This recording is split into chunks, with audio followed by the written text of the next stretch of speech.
Hello students, welcome to online classes.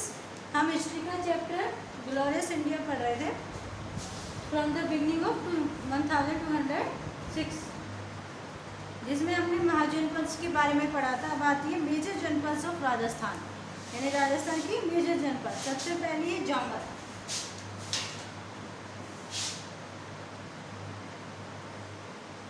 Second है मत्स्य, third है सुरसेन,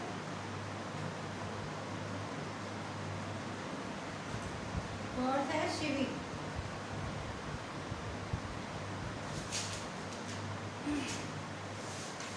ये मुख्य जनपद है राजस्थान की। सबसे पहले आता है जांगल। देखो, Jangal the present district of Bikaner and Jodhpur, उसे जांगल देश कहा जाता था महाभारत पीरियड में। And it is some place is also describe the name of the Kuru Jangal, Maler Jangal and अहि छत्रपुर ऑफ कैपिटल ऑफ जनपद। और इसकी कैपिटल किसे बनाया गया था? अहि छत्रपुर को। एंड इस कॉल्ड नागौर एट प्रेजेंट, जो नागौर है प्रेजेंट में, इसे जालंधर बादशाह के नाम पर ही इसे इसका जांगल देश नाम पड़ा था। मत्स्य नगर था, जो मैंने पहले पिछले वाली वीडियो में भी बताया था। भरतपुर, जयपुर और अलवर यानी भरतपुर को कुछ पार्ट शामिल किया गया था। ऐसे सुरसेन ब्रज क्षेत्र को शामिल किया गया था। इसमें सुरसेनी में तो मथुरा इसकी कैपिटल बनाई गई थी, और eastern part of the Alwar district इनको सुरसेन में ही इसको एस्टेब्लिश किया गया था। बस वासुदेव सन लॉर्ड कृष्ण एसोसिएटेड जनपद, यानी कि वासुदेव के पुत्र श्री कृष्ण ने इस जनपद को बनाया था। Shivipur are the capital of Shivi जनपद is the king of Susen, यानी कि शिवी को सुसेन राजा ने बनाया था। Along the tribes of battle of 10 kings, यानी जिन्होंने ट्राइब्स राजाओं से युद्ध हुआ था 10 किंग्स के साथ में। Ancient Shivpur is identified place of the Sorkot at present, Pakistan में आता है ये। And with lapse of time Shivi caste Punjab began the side of Mewar region of Rajasthan, यानी कि पंजाब का साउथर्न पार्ट और मेन रीजन ऑफ राजस्थान यानी कि साउथ ईस्ट पार्ट इसका। And Nagai situated near Chittorgarh, यानी कि चित्तौड़गढ़ के पास का क्षेत्र है, उसे कैपिटल बनाया गया था। सिवी कोइन आज भी डिस्कवर वेरियस प्लेस, यानी सिवी टाइम के कॉइन्स वगैरह मेवाड़ में अभी भी मिलते हैं, वो एविडेंस है। एंड ब्राह्मी स्क्रिप्ट्स में वो लिखे गए थे, यानी मंदसौर प्लेस में ये एडिक्ट्स मिलते हैं। शिवी जनपद from the west and south east में इसका फैलाव था। And despite the present republic administration system, actual administration authority of rich feudal family, यानी कि पहले के समय क्या था कि जो पावर होती थी वो रिच रेजिडेंट्स फैमिली के पास में होती थी, फ्यूडल फैमिली के पास में, यानी जिसके पास सबसे ज़्यादा पैसा होता था वही उस पर शासन करता था। And the representative this family arrange the administration, और वही वहाँ का एडमिनिस्ट्रेटिव सिस्टम को बनाता था। एंड संघ यानी कि जनरल असेंबली का भी वो निर्माण करता था। संघघर्ष are express their opinion content fix issues only, यानी कि फिक्स इशूज़ के लिए ही वहाँ पर वो असेंबली लगाई जाती थी। एंड अन्य विधम इशू आर डिस्प्यूट आदि वहाँ पर किया जाता था, यानी जो भी मैटर्स वगैरह होते थे फिक्स मैटर उनको सोल्यूट किया जाता था।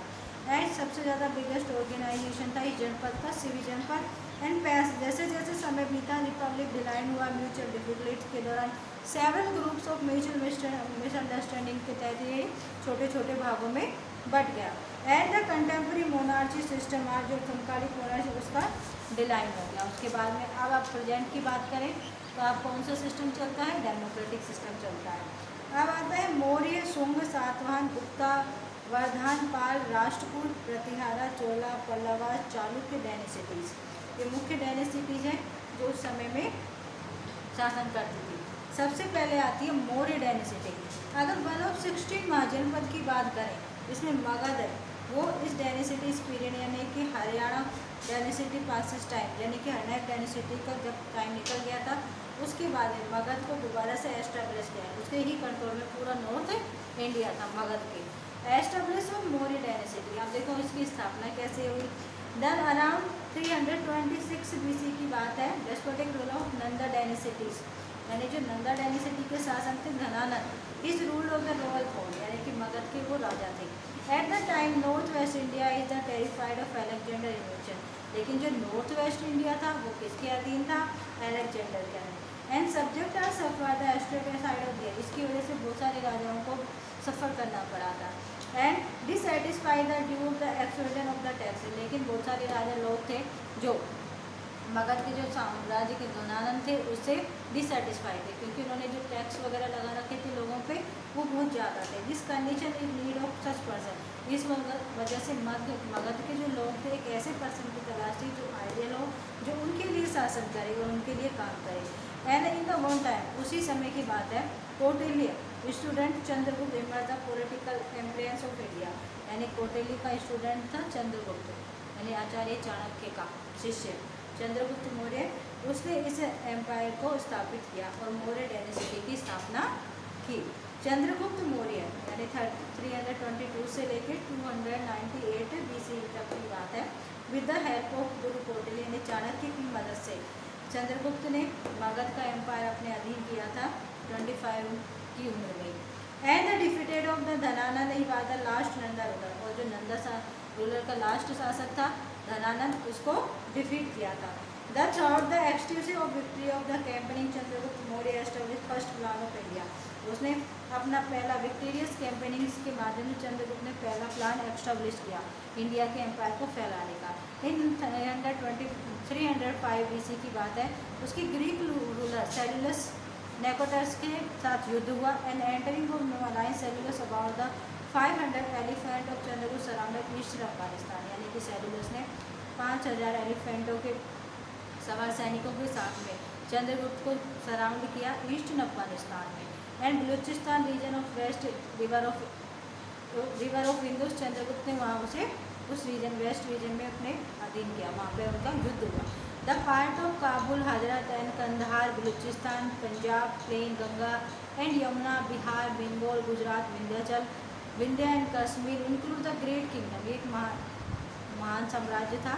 द चंद्रगुप्त का साम्राज्य था। इस नवव्यवस्था तमिल टेरिटरीज, इसे तमिल टेरिटरीज के नाम से जाना जाता है, अनारू या फिर मोरानारू।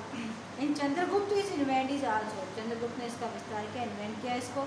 His old age the initiate the Jain religions of the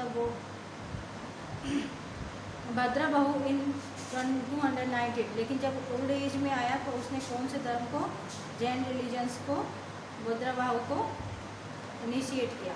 in 298 में 10 स्वर्ण रंगी यानी मैसूर में उनका देहांत हो गया। उसके बाद में उनका बेटा आया बिंदुसार, जो 298 से 272 के बीच में उसने साम्राज्य को संभाला। Bindusara was the son of the successor of Chandragupta, Maurya का बेटा था। He was the called the emitters of the Greek author, यानी कि ग्रीक ऑथर उसे एमिटोरी चैट्स बुलाते थे। एंड द वायु पुराण में इसे इस काल द भद्रासरा या फिर जैन टेक्स्ट में इसे सिंहासना भी कहा जाता है, सिंह सेना भी कहा गया।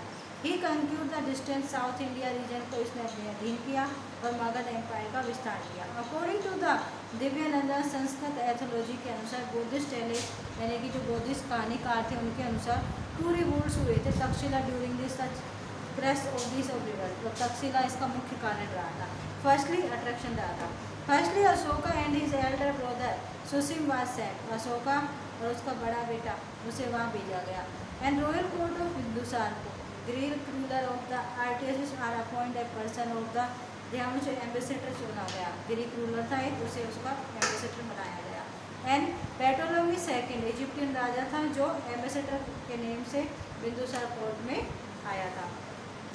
अच्छा देखो, चंद्रगुप्त फर्स्ट था, उसके बाद उसका बेटा आया बिंदुसार, बिंदुसार के बाद में उसका बेटा आया Ashoka. According to Jain heresy के अनुसार Ashoka occupy the Magadha against wish of Bindusara, यानी कि जो मगध शासन था वो बिंदुसार की विश के अगेंस्ट अशोका ने ऑक्यूपाई किया था। फ्रॉम द मास्की या फिर गुर्जरा रिकॉर्ड के अगर डिस्कवर करें तो उसमें पाया जाता है कि Ashoka is the record of Ashoka been the endower of the title of Dev Priya या फिर देव नाम प्रियदर्शी के नाम से जाना जाता है। अशोकाबाद married princess of the Vidisha के साथ उसकी शादी हुई। And the birth of Ashok daughter on the Sanghamitra, और भी उसके एक बेटी हुई Sanghamitra. Is the son of the Mahendra, उसका बेटा था महेंद्र। हिज क्वीन कारणों की which mention the record inscribe by the Ashok. Ashok के जितने भी रिकॉर्ड थे उसी ने मेंशन किए थे। After 7 year of the coronation के बाद में अशोका ने इंक्लूड किया वेरियस रीजन को, कश्मीर, खोतान एम्पायर पूरा शामिल किया। And during the region a part of Tamil region को भी अपने पार्ट में मिलाया एंड अफगानिस्तान को भी मौर्य किंगडम में उन्होंने शामिल किया।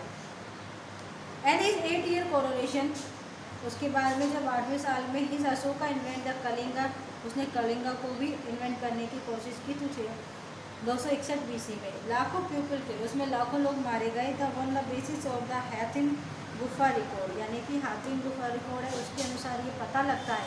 Estimate at the time of the Nanda राजा is the rule of Kalinga, उस समय नंदराज कलिंग के शासक थे। And mass killing of the distress, जिससे ये भूता जो मास किलिंग हुआ था जिससे अशोक डिस्ट्रेस हो गया।